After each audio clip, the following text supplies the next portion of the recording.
Hello and welcome back to Cup of TCG. We are back for another top 8 game, this time recorded at Dice and Destiny, our local in Canterbury, where myself, Finlay and Ryan from the Cup of TCG fam, and including Toby as well, were all playing at. Not a great day for me, another top 8 appearance for yourself, Finlay, along with Ryan as well, but we're moving outside of the Cup of TCG group and into the overall populace. Two of our fellow locals, Seabass members, Jess Swandale versus Daniel White. It's going to be Jess on Rhinar and Dan on Viserai. Quite an interesting game, if I remember. Yeah, I remember this game being fairly long.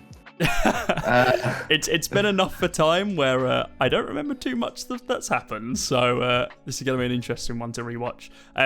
Jess going first on Rhinar, claws Rhinar notably into Viserai, and this is I can't remember what this card is called. Ravaging Rawhide? Rawhide Rumble. Rawhide Rumble, that's the one. So a beat chess card, there you go. When it attacks hero, if you're beating chess this turn, intim. And of course, beating chess, so a double intim trigger here, one for Rhinar and one for the card.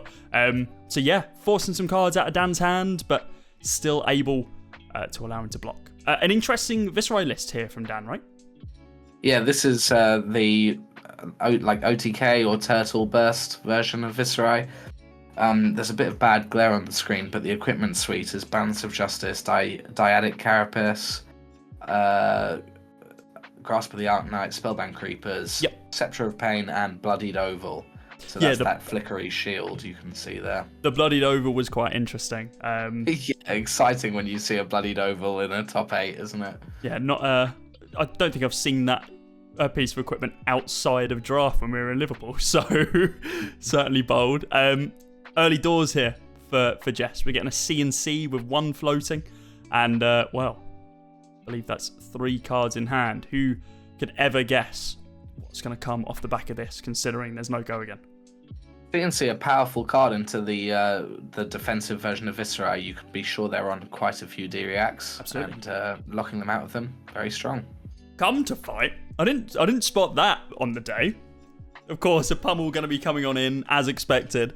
Bumping this CNC up to up by 4, up to 10, and forcing a discard from hand and an Arsenal destruction. It's a lot of hate, and wow, yeah, as you can see, top of your screen, it was a defense reaction in the Arsenal, so that CNC paying dividends once again. Dan just Arsenal on passing and moving straight back to Jess's turn. Always a nightmare to get CNC pummeled by a deck that isn't a Guardian. It's really frustrating, isn't it? Always caught out by it. We see a swing big inside of Jess's hand, and I believe a Show No Mercy as well. Incredibly powerful card. One that a number of Brute players overlooked when they first saw it. Just thought, it's just another Alpha Rampage. But then you read it again and it's like, oh wait, this gets pumped if my opponent blocks with the final 2 cards in their hand. I believe it actually comes up at some point. Here. Yeah, this is classic, right? I mean, look, I know what's going to happen. It's Ryan. I'll just put my 4 cards face down and let the gods decide about what happens. Here is one of them. Getting gone. Didn't get a glimpse of that one, but with 3 in hand. It's just leaving him face down. He knows it's coming again, and Show No Mercy. Coming on out this time. Getting rid of another card off the intim, and with 2 cards in hand, and with the, +4, but if you block with 2 cards, then +3. Damned if you do, damned if you don't in this situation, right? Yeah, classic Rhinar gotcha moment. Either way, unless there's a D-React in Arsenal, looks like Dan will be leaking damage. Oh, it's a D-React in hand. That being a yellow reduced yellow charm. Yeah, that's right. I think he was on 6. Don't believe he was on the blues. But this, of course, jumping it down from 10 to 9. Still going to be taking a little bit of damage hit. Gaining a rune charm for his troubles as well. A 3-card hand. Not a terrible position for Dan to be in here. Especially when he can play a Mordred off the rip. Just be able to build up some more of that rune chart economy. I think we've seen Ripple Away from both decks as well, which is unexpected, I suppose. Yeah, Ripple Away is it's one of those like quite fringe cards where you're going into decks, I suppose, like Viserai, where it's like, I think that one token you're making will be too good, thank you. And same with the brutes, right? Making those mites, making those agilities. Notably though, Rhinar doesn't usually make that many agilities, right? They are certainly on agile wind up. It's got the combat trick where you can int him on the claw. Probably, I would expect agile wind-ups. I don't know if they'll have any other agility sources. Scepter of Pain here, threatening 2 rune chance on hit because of the Mordred Tide. Yeah, and because it's not a weapon attack, it's a activated ability of the weapon, not proccing the rune chance as well. So just allowing to begin chip damage and build up that bank of rune chance in the background. Currently up to 5, and well, that makes it 7 now with that damage being taken. Oh, I think rereading the cards, I think we might have a change of heart here from Jess. I can't imagine many people are totally clued up with how the OTK or big rune chance stack Viserai works. So Turtle can't blame burst. Jess here. I believe. Turtle burst. I believe that's what the Discord's been calling it, which I both hate and love that it's been called that. Yeah. I would expect that we're going to see some large Arc Knight Ascendancies or Ninth Blade of the Blood Oath at some point in this game. Yeah, Ninth Blade notably, I believe. How much did that card cost? 6? Usually? 9. It costs 9 for 9. Dear Lord, that's a lot of 9s in a card. So yeah, but getting reduced, of course, by the amount of rune chance that you have. So very nice. And we actually do see an Arc Knight Ascendancy inside of Dan's hand, but I wonder if 7 rune chance is enough to start pushing that damage. It's a tricky call to make.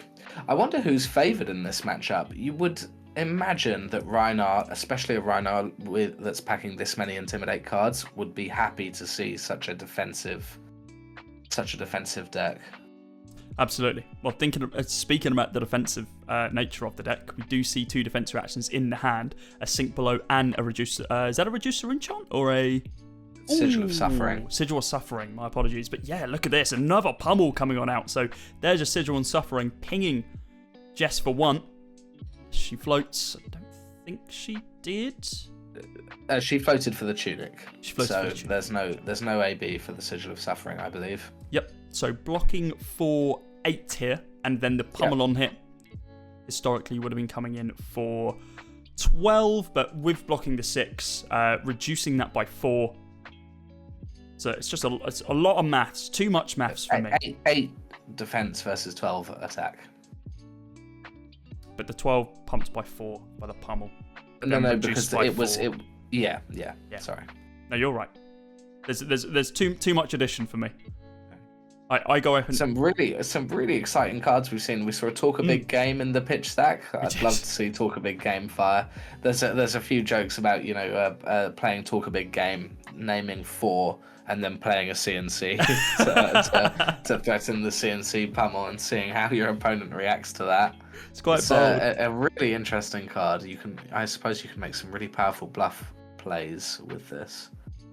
It's not something which is I suppose thought about or talked about as much as it probably should be in Flesh and Blood, is like almost baiting out like the mind games in your opponents, where it's like the classic is I've got 1 floating, I've got 1 my Tunic resource up, and I've got 1 card in hand, could be a pummel, but like pre-guessing the pummel as well by saying this is going to hit for 4 or Talk a Big Game is great.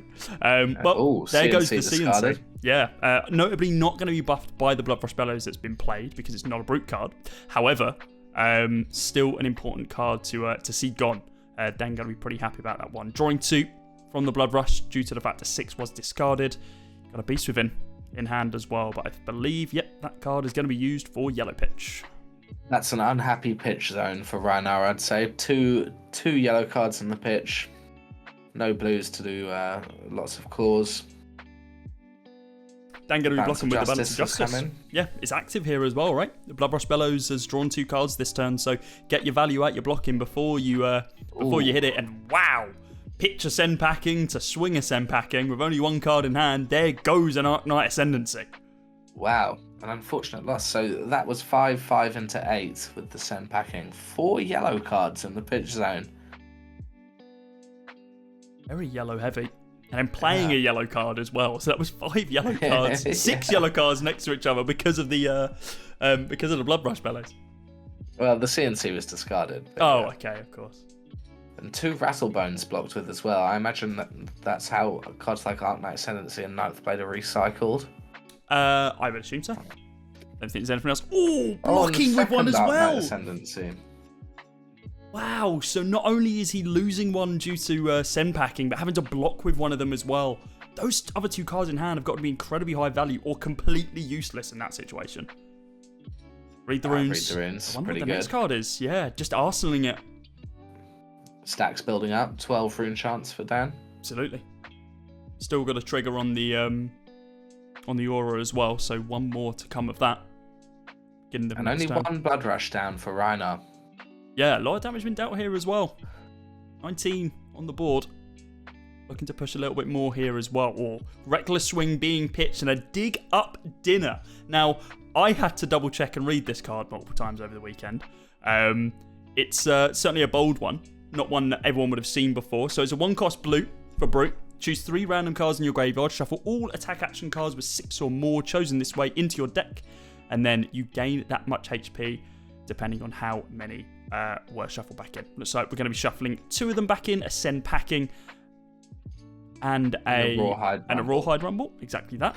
Rawhide Rumble, probably a card to watch in this matchup because, again, it's one of these cards like Alpha Rampage and like Show No Mercy that enables multiple Intimidates on a single card, and that will be ripping out the defense reactions from Dan's hand. Every hand, essentially. Play this card, give me 2 cards to put to one side, and by the way, please block 6. Is that triple Ninth Blade in hand? I didn't notice. There's definitely 2. 2, I think. There's 2 and a Ripple Away and another card. Damn, Dan shuffled so quick. I was like, there's no way he's drawn all 3 there. That would have been insane. Yeah, that would be horrible after having to block with 2 or after losing 2 Arknight Ascendancy. Amazing into Prism though. That's 2 massive poppers. Yeah. Notably, unless they're not running Prism. red Celestial. Oh, Scabs. Oh, Scabs roll. 4. 2 AP. We take those. Very nice there from Jess. Looks like it's just going to be a claw though to begin with. Cheeky little 3, and there goes one of the Ninth Blades. Actually a fairly weak turn, all things considered, right? Yeah, looks not great, but it's off the back of a very strong turn. And, you know, when you're playing against these very slow combo decks, not unlike Kano, you can afford to have turns like this, I suppose. Yeah, absolutely. Still no damage leaked by Jess. No. Well, Jess leaked a little bit, of course, but then healed up from Dig Up Dinner. So essentially resetting the board, starting the game on 42. All things said and done. Sonata Galaxia, interesting card. Definitely said that card wrong. One of the newest additions to the Runeblade build. Costs 1 less for each rune chant that you control. 13 rune chants currently under Dan's control. Search your deck for a Runeblade aura would cost X or less. Put into the battlefield, then shuffle with X as 2 or more. Then this gains Go Again, being an XX cost as well. So could essentially search for any aura printed at this point with the amount of rune chants that were on the board. I think everything possible is free. Yep. I'm not sure what other auras Dan could be running. I think we saw Runeblood Barrier earlier. Yes, so there was one of those that we saw. Pitching that Ripple away and Scepter of Pain coming again. in. Yeah. A frustrating single card tax every time, I think. No, we do have Null Rune 1 from Jess. Quite important. So, worth noting, unable to fully AB cards like Vexing Malice. Towards the end of the game, that is very important. Yeah. Yeah. For the uneducated, an attack action card which just reads Arcane Damage 2 on it. So Swing Big pitched to block Scepter of Pain. That'll be coming around later. Yeah, absolutely. I mean, we've seen the Reckless Swing pitch. We've seen the Swing Big pitch. We saw 4 bloody yellows pitched as well. So there's a lot of all right cards still in this deck for Jess, and evidently she's playing the long game. Oh God, okay, maybe not the too much long game, because a double intim here with a heavy pump. I believe this is pumping by 6. Oh. This comes in for 12 and intimming a third time. What on earth? 12 triple intim. Really lovely hand for Rhinar, I think. An absolute dream into a defensive deck. And was able to AB in this turn as well. Yeah. And it has one floating, I believe. Yeah. Wow. Not much you can do about that, really, is there? I think Dan is... I suppose, 2 D-reacts, 1 from hand, 1 from Arsenal. It's just that easy, isn't it? Hopefully the intimidated cards are playable in some way. Build up the true. stack. Very true. And there is still a lot of armor on Dan's side. There is, of course. Fleshbag proving to be almost useless this game. Yeah, Dan does need to attack with a card that has a power to be able to do anything here.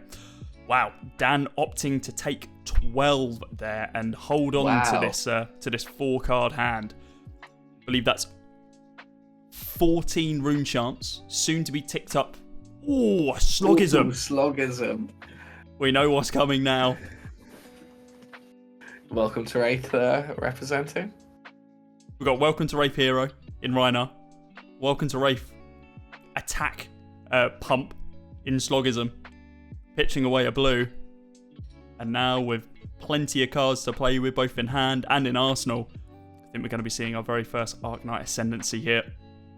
I wonder if Dan has full kept this hand because what seems to be so many win cons have left the game already. Wow, a huge Arc Knight Ascendancy. That's coming in for 10 dominate, I think, on hit, create as many rune chance as damage it deals. Exactly that. So 14 rune chance to begin with, and then Arc Knight Ascendancy. Dominate, sorry. Yeah, not costing anything to play due to the reduction of the rune chance. So it's 14 and 11 coming in for a big fat 25 damage, pitching a single card in this turn. We were talking about there not being much outplay option for Dan when Jess comes in for a triple intim 12. Jess just opting to say, screw your rune chance, I'm going to eat all 14 of them, taking her down to 26. And then 11 dominates. Still equipment available. Notably as well, that fleshbag. But we do know arcane damage has been dealt. Those creepers could come out and just regain their action point at instant speed in response to the Intimidate trigger.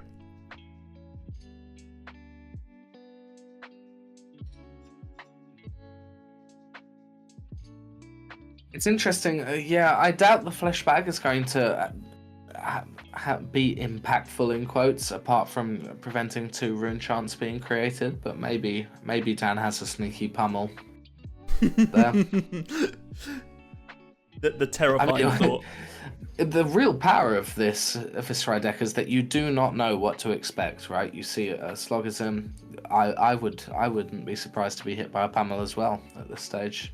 Yeah, and it looks like Jess is respecting that, knowing that this is the last Arc Knight Ascendancy as well. We saw one blocked with early on, we've seen one discarded and sent directly to the Banish Zone from the Senpacking. So knowing that this is the final Arc Knight Ascendancy, just don't want to be giving any additional rune chance. No card from hand blocking on the Arc Knight Ascendancy, so... Not denying as many rune chants as possible. That's 7 rune chants being created? 8, I believe, right? 11 minus 4. Oh, so no, it would have been 7 plus the 1 created from this. Yeah, sorry. So we're both right. There we go. That's the best sort. That come to fight in hand as well. It pops up again for Dan. We're talking about cards that we aren't expecting to be seeing here, and I mean, come to fight is not a card I expect to see for a long, long time. And okay, a Barrage Beatdown straight into a Bloodrush Bellows, getting rid of a very nicely LSS stamped Agile wind-up from Jess's time in Liverpool, according. Dan in a difficult position here. Did Jess draw a playable attack action, or are we just seeing double claw? Thank you, Steam, for popping up directly in front of my camera. Really appreciate that.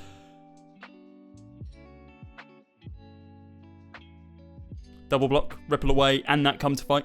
A lot of equipment still available, including that pesky little shield, which is only active, notably, when you are on lower HP than your opponent.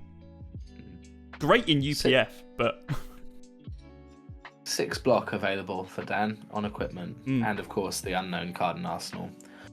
2 cards intimidated.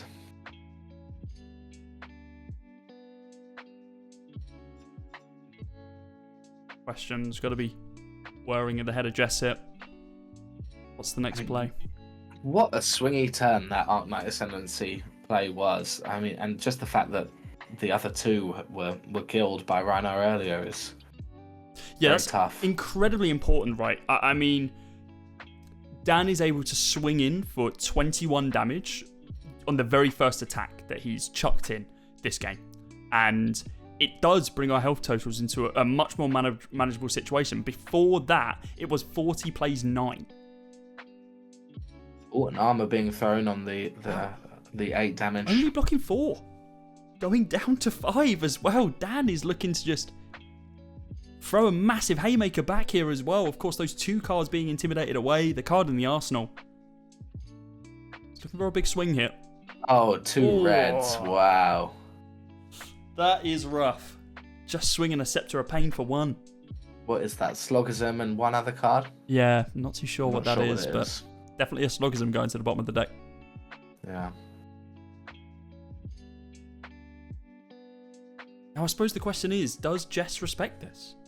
Does Jess just pitch away 1 card and say, okay, I'll play your game. I'll play with a 3-card hand?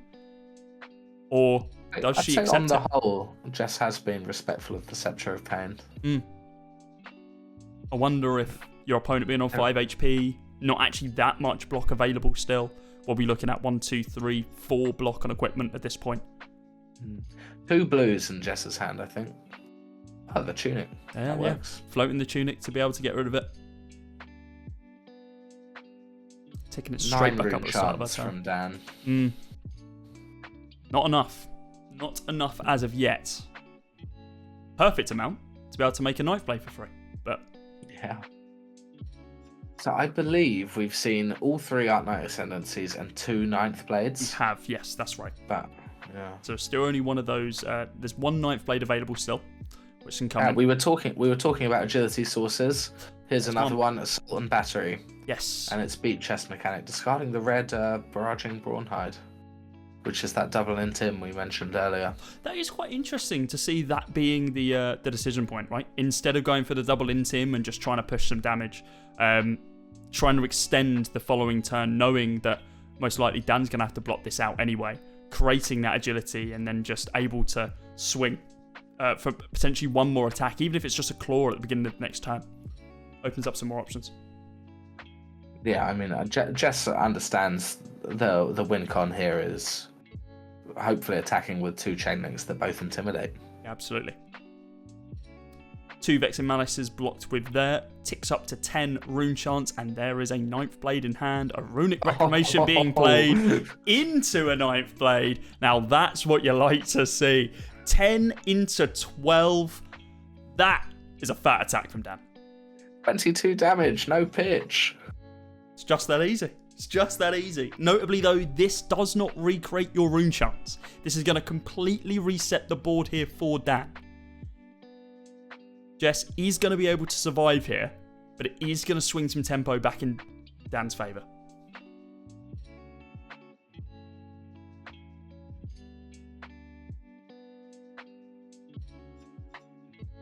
It looked like an almost guaranteed lethal hand as well. I believe that's a Show No Mercy in Jess's hand.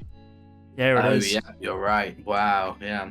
Perfect time for Dan to force blocks. The talk of a game in Arsenal.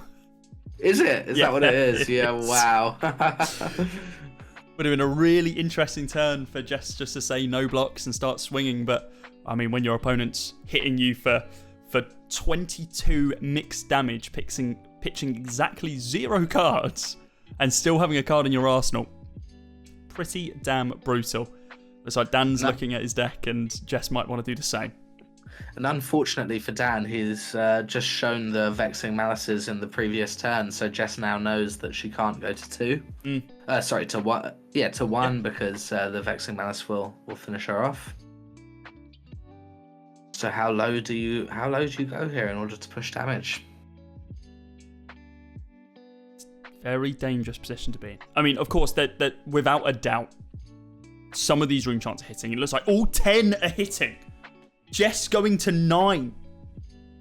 It's so tough for Jess here because of course the entire turn is based on the fact that she invested in the agility token previously. Yeah. And now essentially wasted. I mean, with this mentality, with this like future knowledge, it would have been better to not create the agility and instead go for the Brawnhide and just go for the double in team and push some more damage through. I mean, we can be fairly confident that Jess is going to block around 6, but let's see if the 9th blade is covered. Fairly confident because Jess isn't just going to concede on the spot. You mean? Yeah. I wonder if she'll be able to use the agility with 2 cards in hand. In theory, if they're both blue. Oh no, because it's Talk a Big Game in Arsenal. Isn't it is. Yeah. Yeah.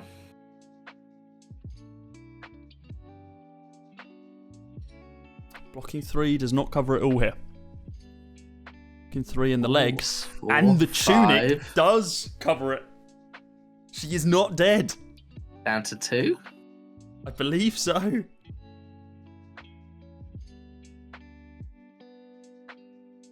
I think the agility just says, you must do this. Yep, you must try and win the game now. Yep, definitely. Still a Talk a Big Game, Jess. Yep. The card has not changed. Wow.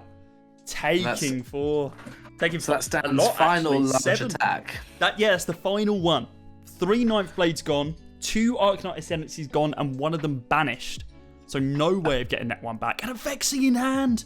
But there is probably 1 Rattlebone still in the deck. Oh, that's why Jess didn't want to block more. Yeah. So we've got a Blood Rush backed by an agility token.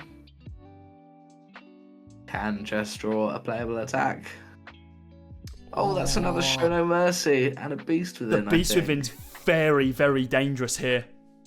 I think it's just not enough pitch to do anything. I don't think it is. Apart from play Show No Mercy. Is it just Show No Mercy, or is it? Well, I suppose you could talk a big game, Show No Mercy, but I guess it gets full blocked. Plenty of time to think about this, of course. Inside of top 8 games, there is no time limit. So Jess running through all the play lines, trying to work out what Dan could have in hand. Now, notably, we know that Dan has another Vexing Malice in hand. If Jess takes 1 from discarding the Beast Within in some way, I don't think it's possible here, but in some way, Dan has lethal in his hand and wins the game. Jess also has to play around Sigil of Suffering. Absolutely, so... yeah, the ping for 1. She needs to hold at least 1 floating, right? Yeah, it would appear so. And actually, yeah, I believe we saw a Sigil in Dan's hand. Playing the Show No Mercy would expose her to the Sigil ping.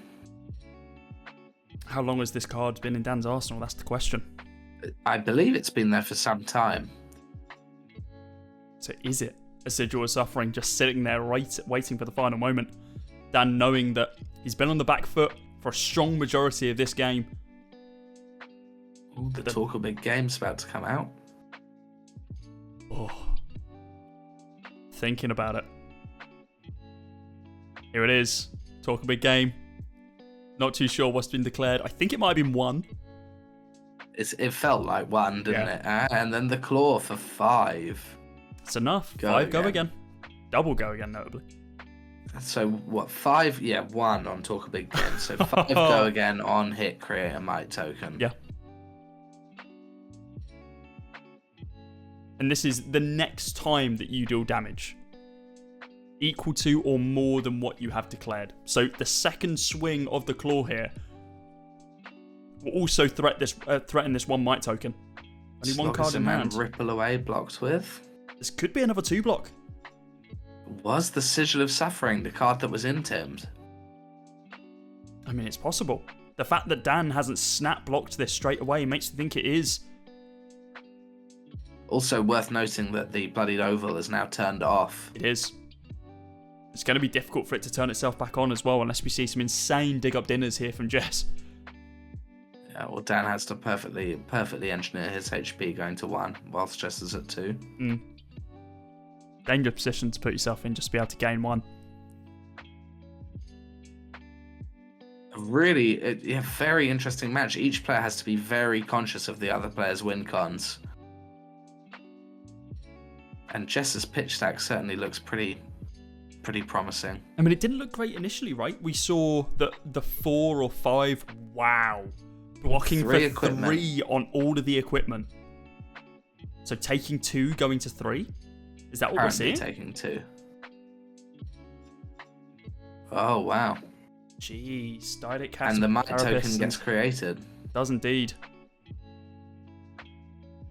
So there goes all of Vis's playable armor at the moment. The Bloodied Oval obviously still there, but with 0 block. So now a 3-card hand. No rune chance created right now. And oh, there's the Rune Blood Barrier.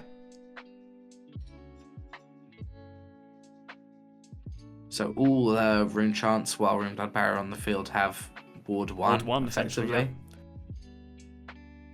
That will probably keep Dan alive. Yeah, for at least 1 turn, right? You'd hope so. Buy him a turn and potentially some tempo, essentially. 5 block on the field that Jess has got to punch through. Another talk a big game in hand. But no CNC pummel to back it up. Yeah, very true, very true. The Might here creating awkward breakpoints for Dan to deal with. Absolutely. I believe those are the push the point, agility and might tokens. They are the push the point, agility and might tokens from Liverpool. Was fun to see the guides there just handing them out to everyone. Oh god, the scabs roll! Is this playing for the double claws? What is this playing for? It's just too tricky to see Jess's hand.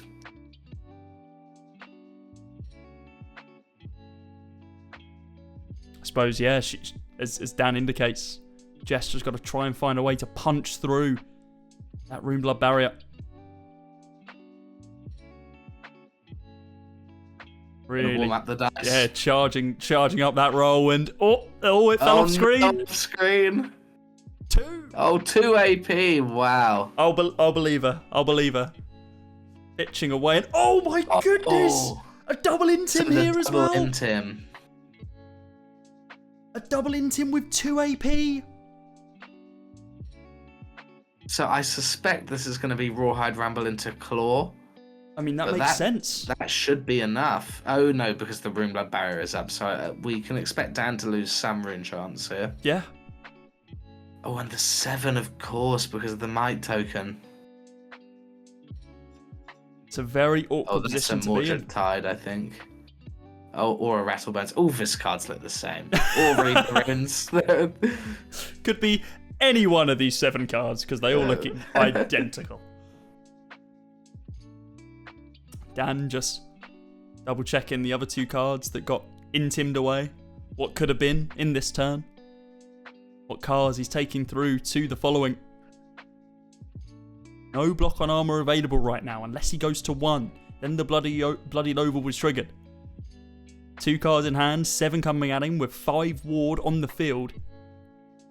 It may just be a block 2 and let the ward 5 eat it.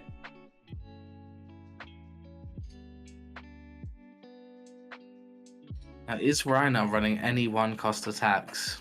I don't think so. Trying to think, we haven't seen any as of yet, have we? Feels much more KO territory now.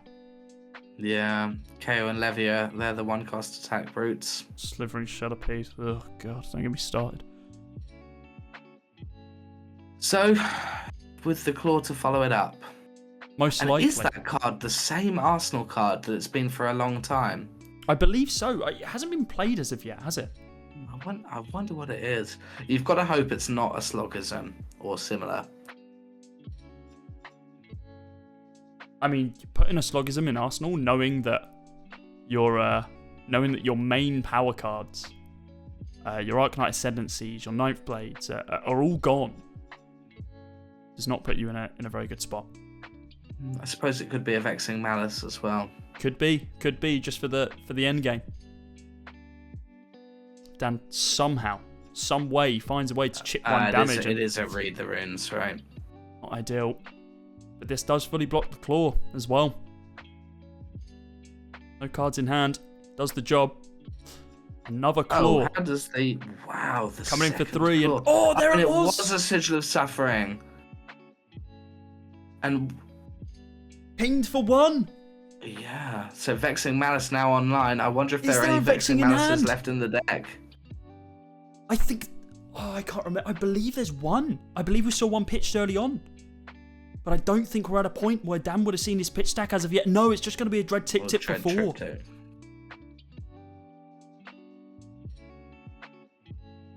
Well, this is taking 2 cards from Jess. It will. So Dan's probably not feeling too bad about that. We haven't seen any defense reactions. Unless there's a D-react. Yeah, with the exception of the Reckless Swing. We haven't seen any yet, have we?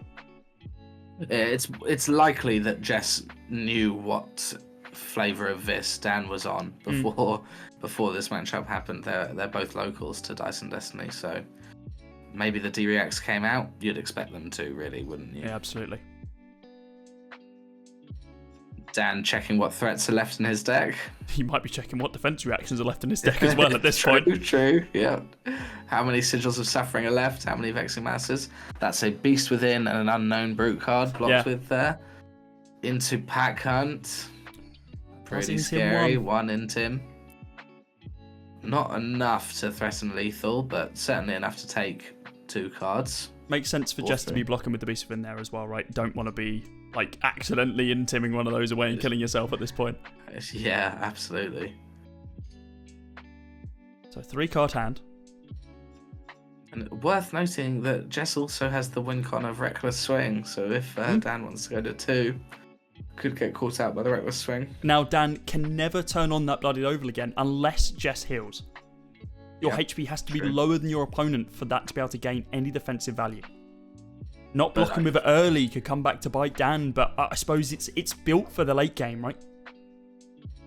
The style points are just brilliant, though, aren't they? It's just so stylish to have a shield on Viserai. So we've got a Reduce to Rune Chant and 2 other cards. Oh, one is a Rune Blood Incantation, so that's a 2-block. And a Become the Arknight as well. So is that what it is? Right, yeah. I think that might be... Yeah, oh, wow. So blocking 5. Yeah, blocking 5 total. Taking 1 down to 2. So having at least one defense reaction in hand. Not keeping the incantation, keeping the Reduced to Rune Chant. Yeah. Very important to Arsenal D-reacts against Rhinar, of course, because it turns off Barraging Beatdown. I mean, yeah, putting them in your hand as well is not a safe place for them to be, as we've seen across this game. Yeah. Scepter of Pain, threatening lethal.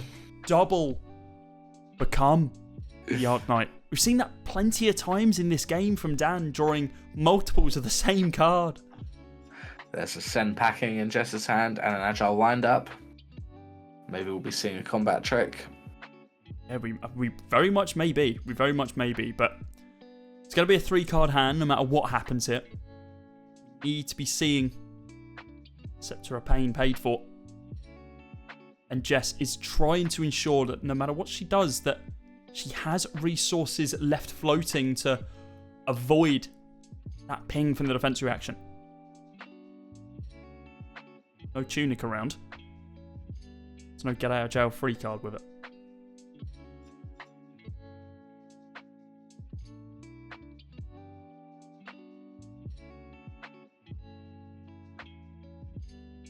Really thinking about this. I mean, it's coming down to the last couple of moments, right? Yeah, and it's so critical to understand exactly what threats your opponent are likely to present on both sides. Send Packing pitched. That is interesting. Will that come back to bite Jess? I suppose, again, playing around and trying to make sure that she doesn't get pinged for 1 without anything floating, so pitching away those high-cost cards. It's very tricky for Jess to keep a proper 4/5 card hand now to do enough intimidates to threaten lethal. Absolutely.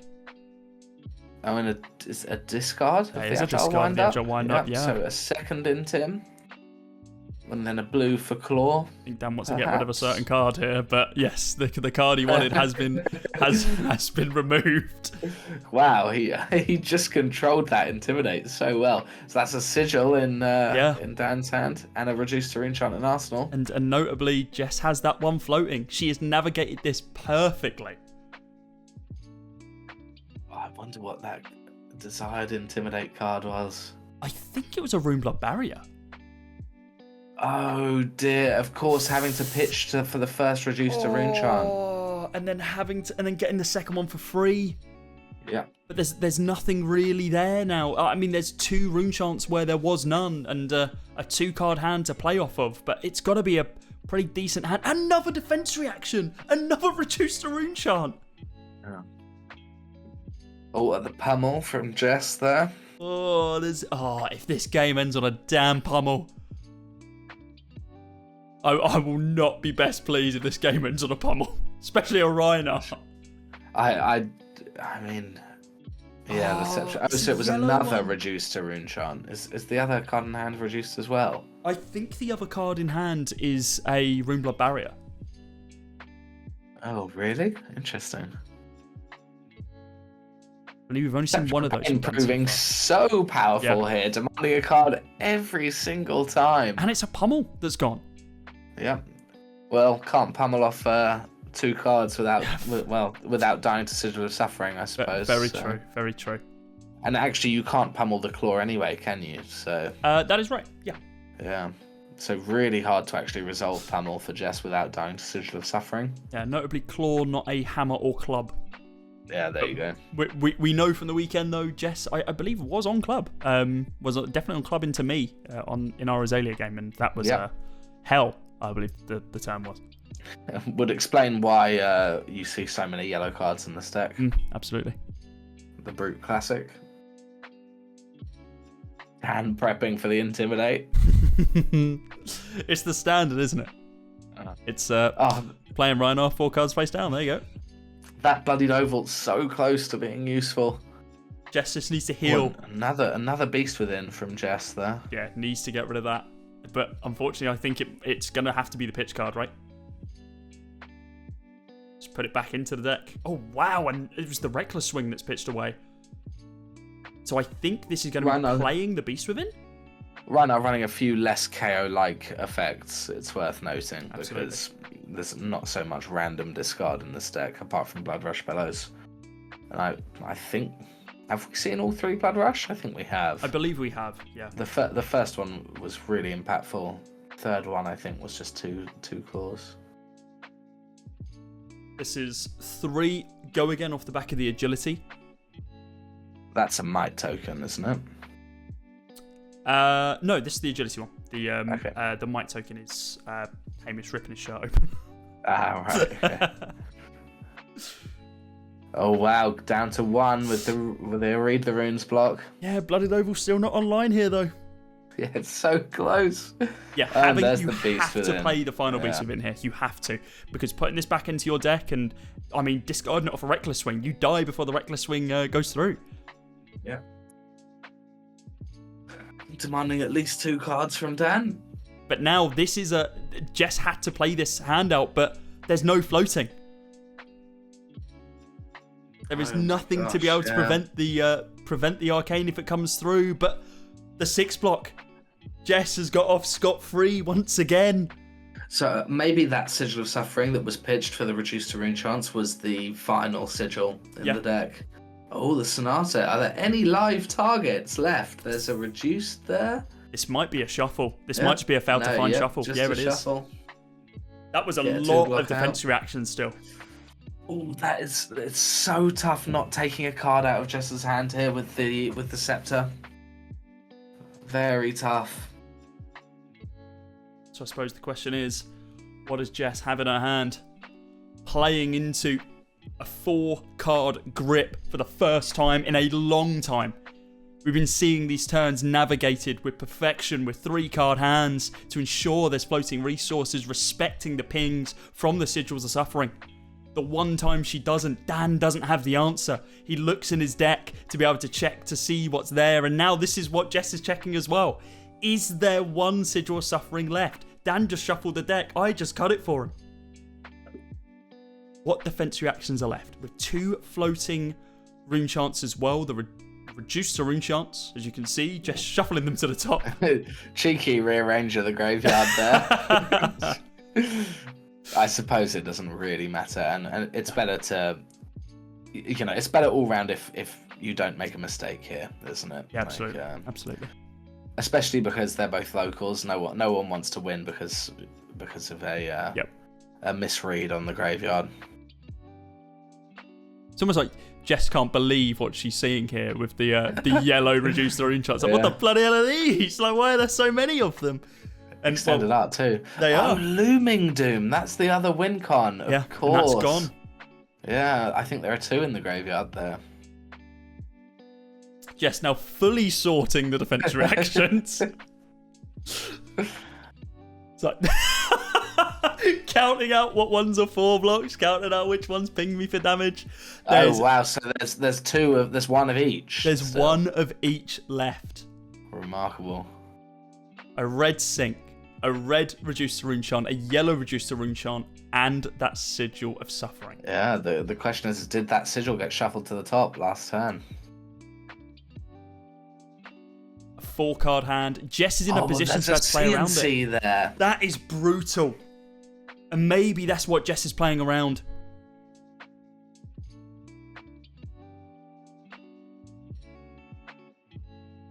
Dan, glasses off. Your glasses off. True mental game moments right now. Intim number 1. The first intim of the turn. A +3 pump notably will not affect the CNC though. But just ripping another card out of the hand to be able to see, actually, you've got quite a lot of defense reaction in your deck with not many normal cards. Is that a Warmongers in hand? Yeah, I think so. Oh, has Jess caught Dan on 2 D-reacts in hand? That'll be it, right? That would be a brilliant heads-up play. Reading how many are in the grave. Seeing how slim Dan's deck has got. Dan potentially checking his graveyard in disbelief of this read. I mean, we can see one reduce the rune chant. Oh, the Vexing Malice! Another win con out the deck. That would have been the game there and then. If the Vexing Malice was the card that was pitched away from the intim. Yep. And that is a Warmongers left there. Oh, it's a Runic Reckoning. Right. Is there an attack to come off the back of it? Or is it just to be able to clear the arsenal? I think it's just to clear the arsenal. It looks like it. Arsenal cleared. No Scepter of Pain either. Wow, Dan has had, 2 or 3 sequential turns where Scepter of Pain's threatening lethal and unable to rip a card. Now that's tough. 5-card hand from Jess and an Alpha Rampage coming in. That's the double intim. We know there's a defense reaction in the arsenal. Every turn for the last 10 turns has felt like it's game over, and Dan is just holding on. Jess went to single digits with 25 minutes of the game played. We're now 48 minutes in. A ripple away. And a sync. 7. With a reduce there as well to be able to increase that rune chant count to 3 with 1 card in hand. 2 cards in hand from the double intim. And Jess now doing the maths. Yep. 11 covers 9. That's just maths. It wasn't the pummel in Arsenal. It wasn't. It's a Warmongers. It is a Warmongers, I believe, yeah. Which is quite an interesting card to put in there, but I suppose could be useful later on. There's the Reckless Swing from Jess as well. I wonder if Dan has any attack actions left in the deck. Well, yeah, this is the interesting thing, right? The Reckless Swing being pitched away early on for the second cycle, and then just no attacks being left in the deck. Like, what can you do? We may be seeing the weakness of arcane damage here, though, for Viserai, because Jess's attacks are taking cards out of Dan's deck, whereas Dan's attacks are just putting cards back into Jess's deck. Absolutely. 2 in hand. Is there any attack here? And if there is, it's game over for Dan. With the reckless swing in hand for Jess. Dan thinking about playing around it. We have seen Amplify the Arc Knight. Yeah, it was Amplify the Arc Knight. Interesting decision to not play the Amplify. I mean, Dan is aware of the reckless swings, so good choice. I wonder if Jess just pitches it here. Looks like it. Or that might be Sem packing. Because Amplify the Arc Knight must be one of the final attack cards in Dan's deck. We haven't seen him pitch many. He'd have to block with a strong majority of them, and with the Vexing Malice now gone as well, the final one that we were hoping to see played out. At least Dan was. That's now gone. The win cons for Dan are slipping away. It almost needs to be a misstep from Jess for her to be able to lose this game. At this stage, Dan and Jess have quite the audience around the table as well. Very tense moment.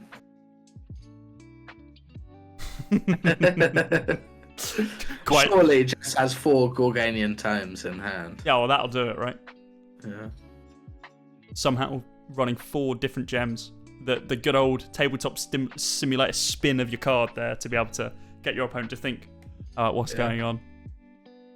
But it is an important thought to Jess to take here. I mean, if Jess pitches away the reckless swing, is going to be the same packing. If she pitches away the reckless swing, then Dan knows he's rethinking it. Dan knows he's safe to be able to play an attack. Well, not to die on the trigger because, I mean, it's probably hedging a bet. There's only 1 in the deck.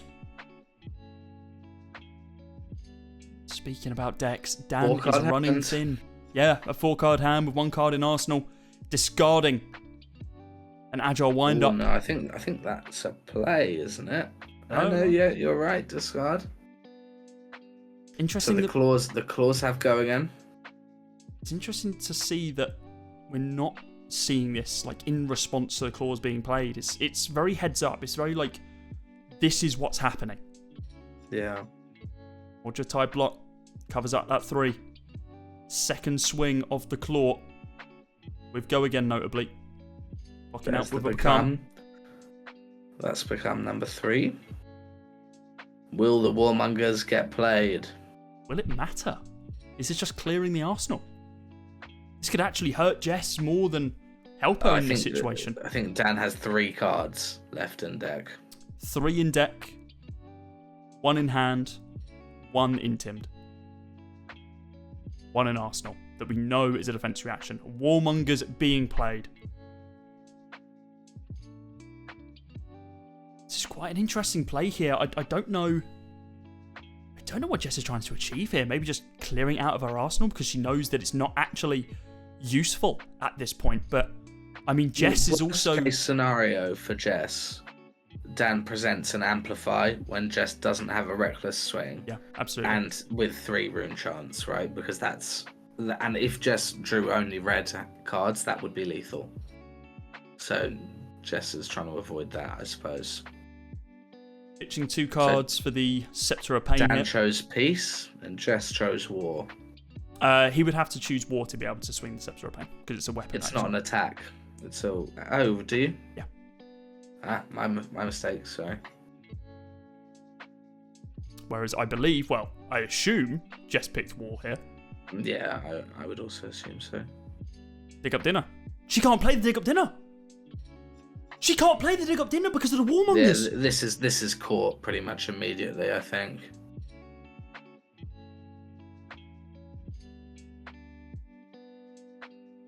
She's thinking about it. I think she's realised now. It's like, oh my god, I can't play this. This is what I was trying to say. The warmongers being played is both good to be able to get rid of, restrict Dan's options, but it restricts Jess all the same here as well. Doesn't look like any intim cards in hand, and that dig up dinner's almost certainly going to Arsenal. as a swing big for 8 comes in. No intims. No intims. And there was one more card in Dan's deck than I mentioned, I think. I believe so.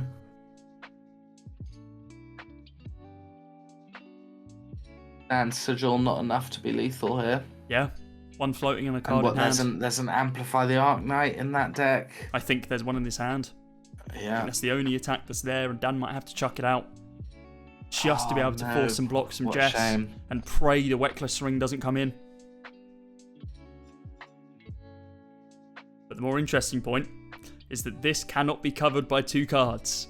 This has to be blocked by 3. Amplify. Yeah, that was the Amplify there. So, okay, 4 Rune Chants on an Amplify. Wow.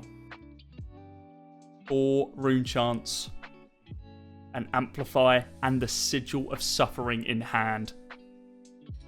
The Sigil got played, didn't it? Oh no, in hand, okay. So is the Amplify enough? Does Jess draw 4 reds? It's a Quicken token as well. Yeah. Amplify the Arc Knight with Quicken. That is not 4 reds. There's a ripple away for sure.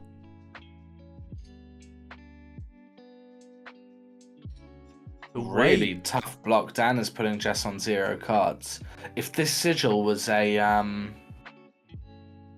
card that could pitch for Scepter of Pain, it would be really great. 2 blues anyway.